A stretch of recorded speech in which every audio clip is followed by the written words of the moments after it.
Hi, this is Mike. As you know, in my books, I give you a list of trigger foods. If you're following the recipes, or if you've read one of my books, you know that the absolute worst of all trigger foods is yogurt. It's very counterintuitive.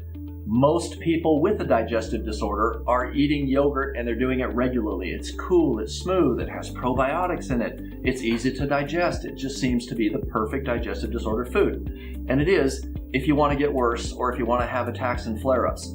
So the reason yogurt is the king of the hill for the worst trigger foods on the planet, there's a couple of reasons that we know, and one way we just know by research. So the way we know that it's the worst trigger food essentially is that its protein to carb ratio is close in most cases to 1-to-1.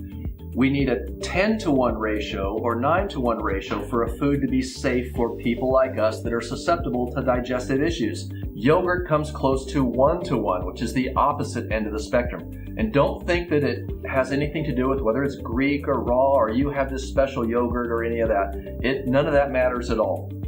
Just remember that yogurt is not to be eaten if you suffer from digestive disorders. And I told you there were two ways that we knew. The second way is that Rachel and I have coached over 10,000 people through and out of their digestive disorders. In doing so, we have coached literally dozens and dozens of people immediately after attacks and flare-ups. We always go back and say, well, what were the foods you were eating in the last few meals?